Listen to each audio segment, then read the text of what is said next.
주님 예수님. 네, 저번 주 주일이 무슨 주일이었는지 기억나시나요? 삼위일체 대축일. 삼위일체 대축일에 삼위일체에 관해서 제가 막 이런저런 이단에 관한 설명을 쭉 드렸는데 다 기억나시죠?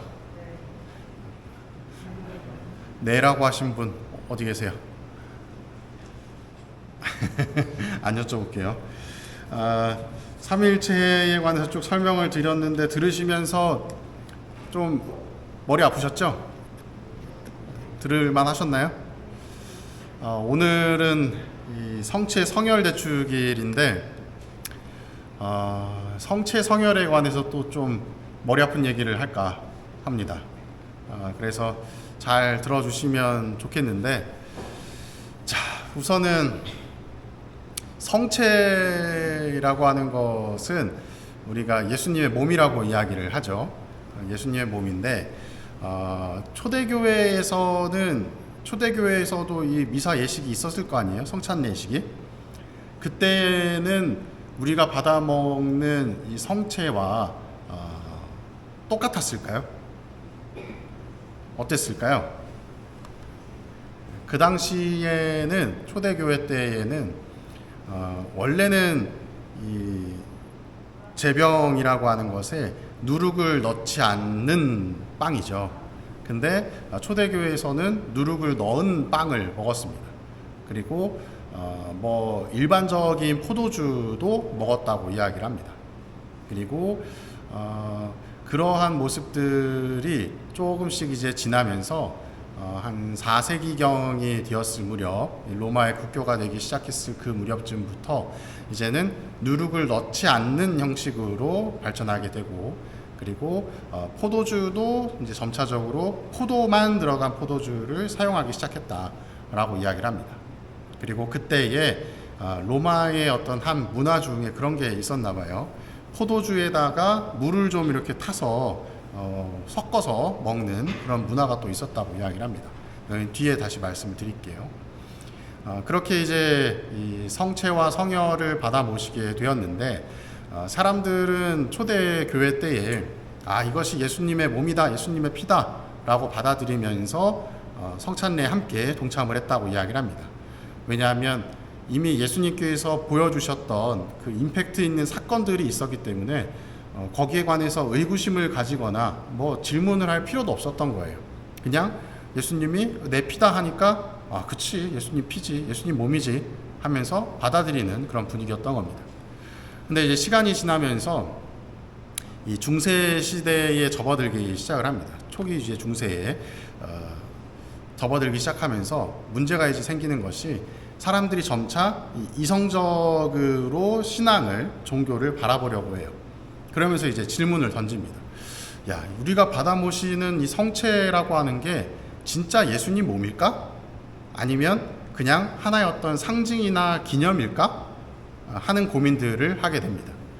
거기에 관해서 이제 이러저러한 논쟁들이 쭉 있다가 토마스 아퀴나스라고 하는 우리 교회에 이제 어찌 보면 교회의 신학을 정리했다라고 볼 수 있는 굉장히 뛰어난 학자가 있었는데, 그 사람이 성체라고 하는 것을 이성적인 학문을 통해서 설명하려고 합니다. 그래서 그 설명하는 방법으로 가지고 온 것이 무엇이냐면, 아리스토텔레스라고 들어보셨죠? 아리스토텔레스의 진료와 형상이라고 하는 이론을 가져옵니다.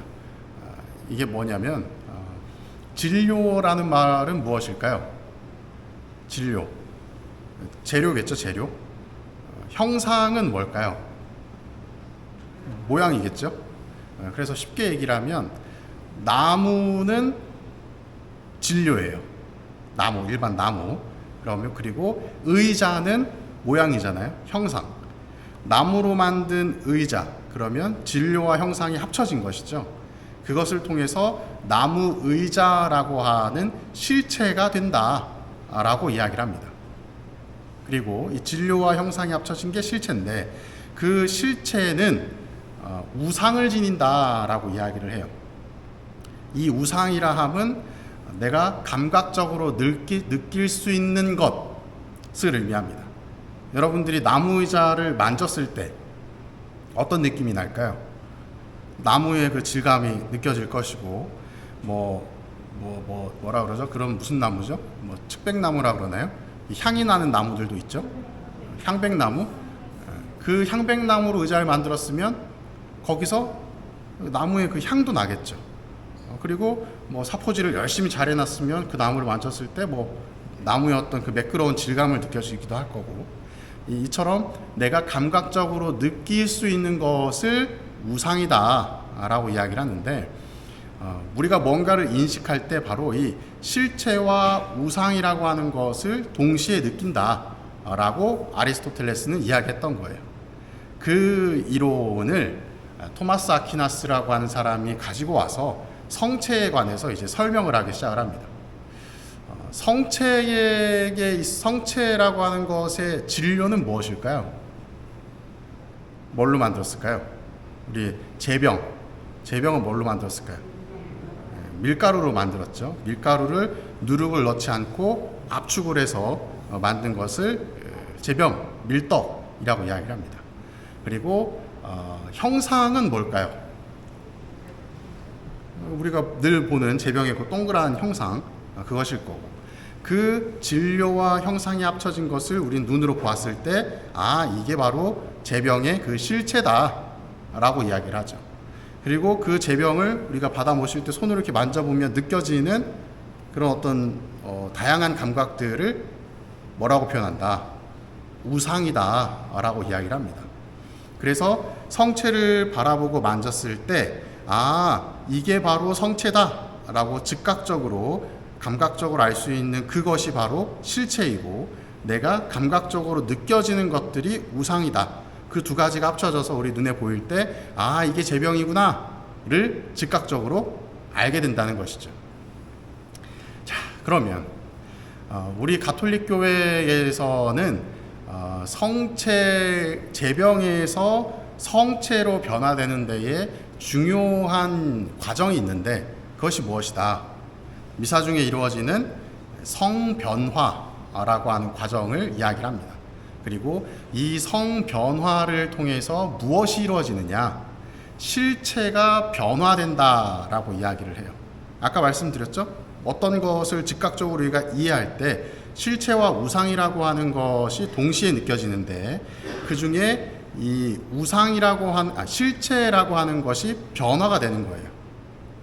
이 실체라 하면 제병을 봤을 때 제병이구나 라고 느낄 수 있는 그 본질적인 것을 이야기하는데, 우상은 눈에 보이는 것, 모양, 형태, 감각적으로 만져지는 것을 이야기하고, 성변화를 통해서 제병이 성체가 된다는 겁니다. 여기까지 오셨죠? 실체 변화를 통해서. 그러면 이 제병에서 성체가 된 성체는 우리가 눈으로 볼 때는 이 동그란 모양이고, 만졌을 때에도 그 밀가루의 감촉이고, 이렇게 외적으로 느껴지는, 감각적으로 느껴지는 것은 실체일까요? 우상일까요? 실체일까요? 우상일까요? 우상이죠, 우상. 우상입니다. 그러면 무엇이 변했다? 실체가 변한 것이죠. 그건 우리가 알아차릴 수가 없는 거죠. 우리는 눈에 보이는 형상 자체는, 그 우상이라고 하는 것 자체는 밀가루가 압축되어 있는 그 모양을 그대로 유지하지만, 그 안에 담겨져 있는 실체는 그리스도로 변화되었다라고 하는 것을 믿는 거예요. 그래서 우리는 성체라고 하는 것이 모양은 이렇고 밀가루로 되어 있지만 우린 예수님의 몸을 받아 모시는 거야 라고 고백을 하는 겁니다. 여기서 이제 중요한 부분이 발생을 하는데, 어떤 분들은 이런 생각들을 가지십니다. 성체라고 하는 것은 그냥 우리가 예수님의 몸이라기보다는 그냥 예수님의 몸이다라고 그냥 기념하는 거야, 그냥 상징적으로 받아 모시는 거야 라고 생각하시는 분들이 계시는데, 그렇게 생각하시면은 제가 저번 주에 뭐라 그랬죠? 수없이 얘기했던 이단이다. 우리는 실체가 변화되었다라고 하는 가톨릭 교회의 입장을 이야기를 하는데, 이것이 단순히 기념하는 상징이다라고 이야기하는 것은 그 안에 담겨 계시는 실체인 예수 그리스도를 부정하는 꼴이에요. 그렇기 때문에 우리가 받아 모시는 성체는 단순히 기념하거나 뭐 어떤 이건 예수님의 몸이야 하면서 상징하고 뭐 비유적으로 은유적으로 하는 거야 라는 식의 의미가 아니다 라는 겁니다. 이러한 부분이 개신교에서 이 치벤글리라고 하는 사람이 주창했던 성체에 대한 입장입니다. 그 다음에 또 이런 분들도 굉장히 많으십니다. 이거는 성체를 받아 모실 때에는 우리가 이거를 그냥 영적인 차원 안에서 예수님의 몸이다 생각하고 영하는 거야 라고 이야기하시는 분들도 계세요. 이건 뭘까요 또? 이것도 이단입니다. 이단이라는 표현이 좀 그런데 우리 입장과 다르다 라고 이야기할 수 있습니다. 이 입장은 이제 개신교에서 이 칼뱅이라고 하는 사람이 이야기했었던 말로는 이제 영적 임재설이라고 이야기를 하는데, 내가 믿음을 가지고 성체를 받아 모실 때 성령께서 나를 그리스도와 함께 있도록 만들어 주신다 라고 이야기를 해요. 결국은 문제점은 뭐냐? 내가 믿음이 없으면 이건 성체예요, 아니에요? 아닌 거죠. 근데 우리는 실체의 변화를 이야기한다고 이야기를 했죠. 내가 믿든 안 믿든 그리스도의 성체는 성체다 라고 하는 것이 우리 교회의 입장입니다. 그래서 우리는 이 실체의 변화를 이야기하는데, 개신교에 또 유명한 사람이 하나 더 있는데 이 루터라고 하는 사람이 있습니다. 루터라고 하는 사람은 어떤 이야기를 했느냐, 공존설이라고 하는 걸 이야기를 했는데, 이건 뭐냐면 밀가루 그 형상의 제병, 그게 지니고 있는 원래 본연의 실체가 있죠. 그 실체와 예수 그리스도의 실체가 함께 있다는 거예요. 이해가 되셨어요? 이것이 우리 가톨릭 교회와 입장이 다른 이유는 무엇일까요? 우리는 실체 변화를 믿는다고 이야기를 하죠. 함께 있는 것이 아니라 그 제병이 가지고 있는 실체 자체가 본질적으로 그리스도의 몸으로 변화된다 라고 하는 것을 믿는 입장입니다. 그래서 루터도 뭐 츠뱅글리도 뭐 칼뱅도 다 우리와 다른 견해를 지니고 있다. 그리고 우리가 평소에 생각하고 있는, 제가 아까 처음에 말씀드렸죠, 성체를 받아들일 때 이건 그냥 단순한 기념이야 상징이야 라고 생각하시면서 성체를 받아 모셨던 분도 잘못되셨던 거고, 그리고 이건 믿음의 차원으로 그냥 성체다 라고 생각하면서 모시는 거야 라고 하는 것도 잘못된 거다 라는 것을 말씀을 드립니다. 우리는 그리스도의 몸을 받아 모신다 라고 하는 것이 실제로 그리스도의 몸을 받아 모시는 것이다 라는 것을 이야기합니다. 그러면 미사 중에 성변화를 통해서 이 제병이 예수님의 몸으로 변화되잖아요. 예수님께서 이 미사에 지금 함께하고 계시는 것이죠. 예수님께서 이 미사에 함께 하시는 것은 과거에 2000년 전에 행하셨던 그 최후의 만찬을 기념하는 차원에만 머무는 것이 아니라 그리스도께서 지금 이 순간, 이 시간, 이 장소에 우리와 함께하는, 현재에 함께하고 계신다라고 하는 것을 의미합니다.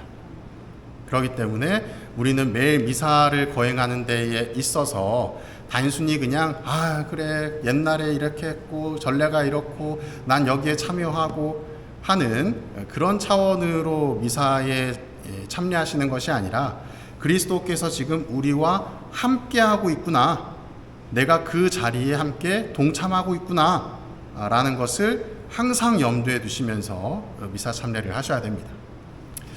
자, 그러면 이 성체라고 하는 것은 그러면 내가 눈에 보이는 어떤 어떤 뭐 기적이든 뭐든 있으면 내가 믿을 텐데 내가 지금 받아 모시면서 이게 성체인지 아닌지 뭐 증거가 없잖아. 실체는 변했다 했지만 눈에 보이는 건 똑같은데 라고 하는 의구심이 들 수 있겠죠.